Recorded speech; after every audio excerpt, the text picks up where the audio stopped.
만일 누가 우리에게 마음을 강하게 먹어야 됩니다 라고 말을 한다면 뭔가 나쁜 소식을 말하기 위해서 저럴 것이다 라고 긴장을 합니다. 우리가 만일 병원에서 검진 결과를 기다릴 때 의사 선생님이 마음을 강하게 먹으십시오 라고 말한다면 마음이 철렁 내려앉을 것입니다. 그러나 하나님은 좋은 소식을 전하기에 앞서서 마음을 강하게 하라 이렇게 말씀하십니다. 하나님께서는 여호수아에게 40년 동안 기다렸던 가나안 땅을 얻게 할 것을 말씀하시는 순간에도 너는 오직 마음을 강하게 하라, 담대하라 라고 말씀하십니다. 기쁜 소식입니다. 40년 동안 기다렸던 약속이 이루어지는 순간입니다. 그러나 이것을 이루기 위해서는 여호수아가 하나님이 함께 하신다는 사실을 믿어야 되고 하나님의 말씀을 주야로 묵상해야 되고 강하고 담대해야 되고 그리고 비로소 이 기쁜 소식과 약속이 이루어질 수 있게 된다는 것입니다.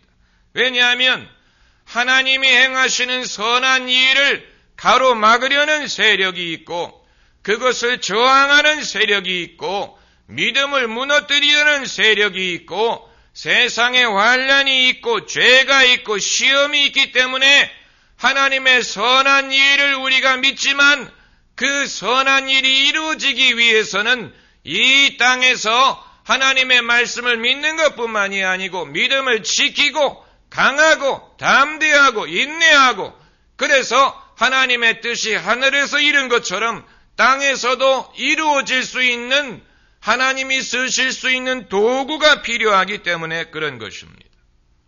하나님과 우리와의 관계는 세상의 어떤 관계와도 다른 면이 있는데 만일 자녀가 나이가 40이 되었는데도 중요한 일이 있을 때마다 엄마에게 전화를 하고 부모에게 기대려고 한다면 그것은 결코 바람직한 것이라고 볼 수 없습니다.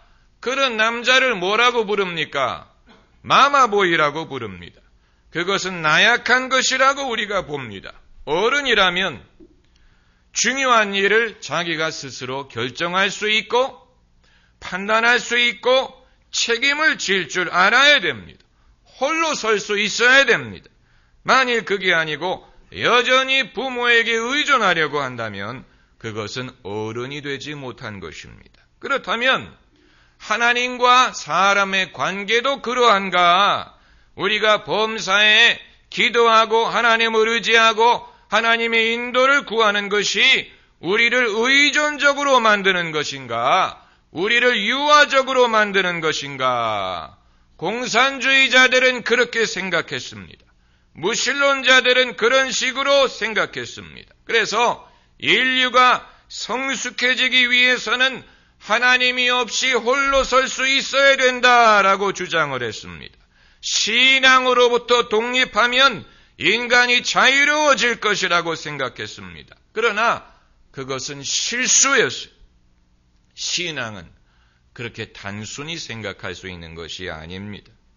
오히려 하나님을 의지하는 사람은 누구보다도 담대하고 또 결단력이 있고 또 성숙하고 지혜롭고 자신의 연약함을 인정할 줄 알고 자신의 죄를 고백할 줄 알고 그러면서도 뭔가 자신보다 더 큰 분을 경험하고 그분의 도움을 구하고 여러분 남자가 때로는 눈물을 흘릴 줄도 알고 자신의 연약함을 인정할 줄도 알고 그러면서도 뭔가 책임을 지고 강력하고 이런 것이 진정한 남성상이라고 하지 않습니까? 여성도 자기가 연약하지만 그럼에도 그것으로 인하여 낙심하지 않고 뭔가 자신의 연약함을 통해서 하나님이 더 큰 능력을 베풀어 주실 줄을 믿고 기도하는 어머니는 무섭다고 말하지 않습니까? 이런 말이 있어요. 불독과 기도하는 어머니의 차이점이 뭐냐? 기도하는 어머니는 립스틱을 발랐다.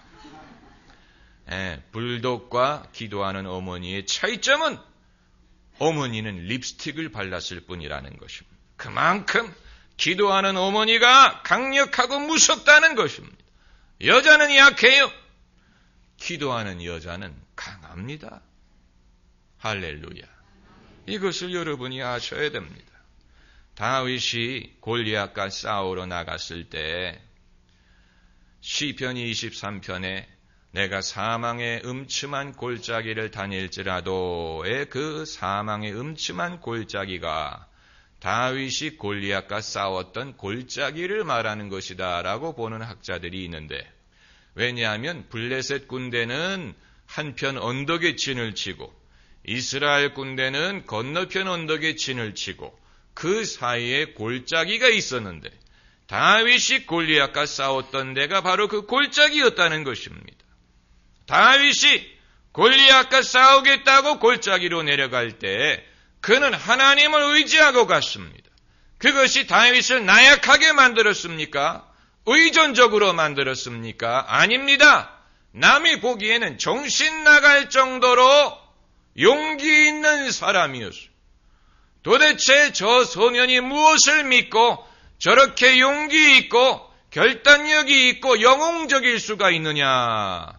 하나님이 함께 하신다는 사실을 믿었기 때문입니다. 창과 검을 믿지 않고 투구와 갑옷을 의지하지 않고 하나님이 함께 하시면 돌멩이 하나로 저 거인을 쓰러뜨릴 수 있다고 믿고 내려갔습니다.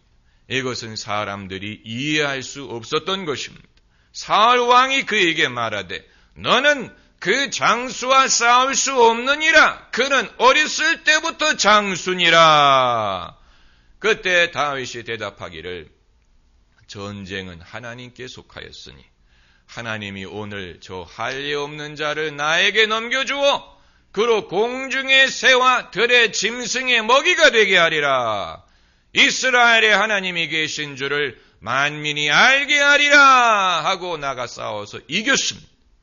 하루아침에 다윗은 이스라엘의 영웅이 되고 블레셋에게는 두려움의 상징이 되었습니다. 모세가 이스라엘 백성을 거느리고 애굽에서 나왔을 때 한쪽에는 홍해 바다가 길을 막고 있고 반대편은 애굽의 병거와 말이 쫓아옵니다. 왜 하나님이 이런 곳으로 인도를 하셨느냐? 이런 것을 가리켜서 진퇴양난이라고 합니다. 이쪽으로 갈 수도 없고 저쪽으로 갈 수도 없고. 왜 하나님이 이런 곳으로 인도하셨느냐? 다 이유가 있습니다. 하나님이 하시는 일을 보여주시기 위하여. 하나님이 이 백성을 구원하신다는 것을 보여주시기 위하여. 믿음으로 사는 법을 가르치시기 위하여. 사람이 떡으로만 사는 것이 아니요 하나님의 입으로 나오는 모든 말씀으로 살리라는 것을 보여주시기 위하여 이렇게 하셨는데, 그 순간에 모세가 할 수 있는 일은 하나님께 기도하는 것밖에 없었어요. 그런데 그것이 모세를 나약하게 만들었습니까? 의존적으로 만들었습니까? 아니에요. 이스라엘 역사상 그 순간에 모세처럼 강력하고 대단한 지도자가 없었습니다. 그가 말하기를 너희는 가만히 있어 하나님의 구원을 보리라 하고 지팡이를 홍해로 내밀었더니 바다 가운데로 길이 생겨서 이스라엘 백성이 그 홍해를 건너고 애굽 병사들은 물에 빠져 죽지 않았습니까? 여러분, 부모와 자녀의 관계에 있어서는 독립심이 성숙의 증거가 되지만 하나님과 우리의 관계에 있어서는 절대적인 신뢰가 영적 성숙의 증거가 되고 그걸 믿음이라고 부릅니다.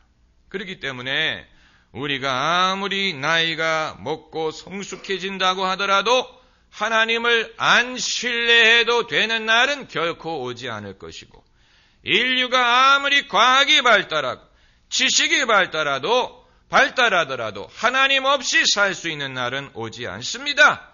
범사의 여호와를 인정하라. 그리하면 그가 내 길을 지도하시리라고 말씀하셨어요.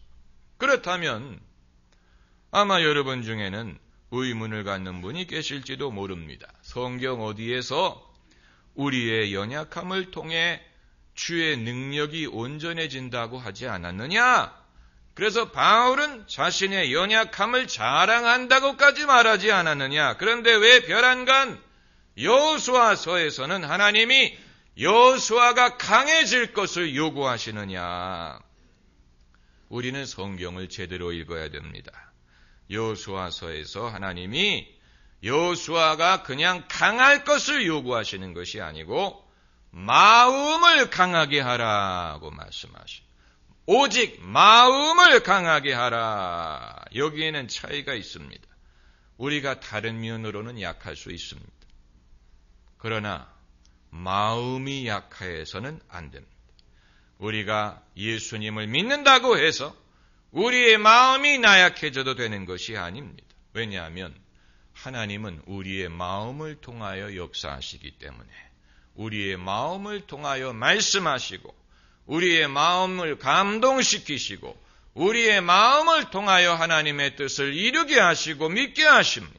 우리의 마음이 강건해야지, 만약에 우리의 마음이 허탈하고 포기하고 자포자기하고 낙심하게 되면 하나님께서는 그 사람을 쓰실 수가 없습니다. 우리의 다른 연약함은 하나님이 얼마든지 도와주실 수 있습니다. 돈이 없는 사람은 돈을 주고, 지혜가 없는 사람은 지혜를 주고, 그러나 마음이 약해지게 되면 하나님께서는 그것을 대신 강하게 할 수 없습니다. 그렇기 때문에 이스라엘의 12지파에서 한 명씩 정탐꾼을 내서 가나안 땅을 정찰하게 하실 때 12명 중에 10명은 마음이 너무 연약했어요. 너무 겁을 먹었어요. 갈렙과 여호수아만이 마음이 강했어요. 그래서 하나님이 그 두 사람을 쓰신 것입니다. 그것은 하나님도 어떻게 하실 수가 없는 일입니다. 우리의 마음은 우리가 다스려서 강하게 해야 됩니다. 마음을 강하게 먹는 훈련은 거저되지 않습니다. 이것은 많은 시련의 경험이 필요합니다. 자수성가하는 사람들의 특징은 대단한 배짱이 있다는 사실, 대단한 집념이 있다는 사실입니다. 그 배짱이 어디서 온 줄 아십니까? 다른 것은 가진 게 없기 때문에 배짱이 필요했던 것입니다. 다른 것은 가진 게 없었어요. 뭐 돈이 있는 것도 아니고, 뭐 아는 사람이 있는 것도 아니고, 다른 거 가진 게 없기 때문에 배짱이라도 필요했어요. 그런데 나중에 알고 보니까 그 배짱이 가장 귀중한 자산이더라는 것입니다. 그걸 몰랐어요. 가장 귀중한 자산이 배짱, 집념, 용기, 그것이 가장 귀중한 것이었다는 것입니다. 그러나 그 다음 세대만 가더라도 그런 배짱을 찾아보기가 어렵지요. 그 이유가 뭡니까? 벌써 환경이 유복해졌기 때문입니다. 좋은 환경에서 살았기 때문에 그런 배짱을 키울 수 있는 기회를 얻지를 못하는 것입니다. 그래서 부모가 자녀에 대해서 공통적으로 갖고 있는 불만이 뭡니까? 너희들이 집념이 왜 이렇게 없느냐? 왜 정신력이 약하냐? 부모가 자주 하는 말이 아빠가 너의 나이였을 때는 이랬다, 저랬다. 그런데 여러분, 그것은 부모가 자식이 그런 집념이 없이도 살 수 있는 여건을 허락해 주었기 때문에 그런 것입니다. 역설적인 현상입니다. 적어도 내 자식만큼은 내가 겪은 고생을 되풀이하지 않았으면 좋겠다. 모든 부모가 이렇게 생각을 하고 그렇게 환경을 만들어 주니까 그런 고생도 되풀이되지 않지만 그런 배짱도 되풀이되지 않습니다. 아마 하나님이 우리를 내려다보실 때 갖고 계시는 안타까움도 마찬가지일 것이라고 생각을 합니다. 우리의 마음이 너무 약해요. 너무 쉽게 넘어져요. 너무 쉽게 포기해요. 너무 쉽게 겁을 먹어요. 너무 쉽게 환경에 좌우돼요. 하나님이 함께 하신다는 사실을 너무 쉽게 잊어버려요. 하나님은 우리를 사랑하시고 우리에게 좋은 것을 주기를 원하시지만 그것이 우리를 나약하게 만드는 것은 원치 않으십니다. 그 이유는 예수님이 재림하시기 전까지는 세상에 환난이 있습니다. 세상에 재앙이 있습니다. 질병이 있습니다. 고난이 있습니다. 세상에 미움이 있고 시험이 있습니다. 너희 형제들이 동일한 고난을 당하는 줄을 알미니라고 했는데 예수님이 오시기 전까지는 세상의 환난이 그치지를 않습니다. 그것을 우리가 부인할 수 없습니다. 그렇기 때문에 우리가 이 세상에 사는 동안 믿음으로 살기 위해서는 마음이 강해야 됩니다. 시련을 당할 때, 시험을 당할 때, 시험이 다가올 때 겁먹지 말고 어찌하여 나에게 이런 일이 생기느냐라고 생각하지 말고 세상에는 이런 일도 있다. 없으면 좋겠지만 살다 보면 이런 일이 있다. 그리고 강하고 담대해야 하나님이 주시는 능력으로 말미암아 그것을 이길 수가 있는 것이지. 그게 아니고 하나님이 나를 사랑하신다면 왜 이런 일이 있느냐? 하나님이 사랑한다고 해서 그런 일이 없었던 사람이 없습니다.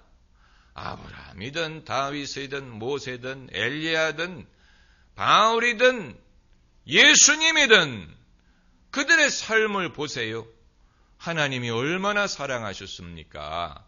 그러나 아무런 고생도 없고 염려도 없고 그저 순풍의 돛담배처럼 산 사람이 누가 있습니까? 예수님이 그렇게 사셨습니까?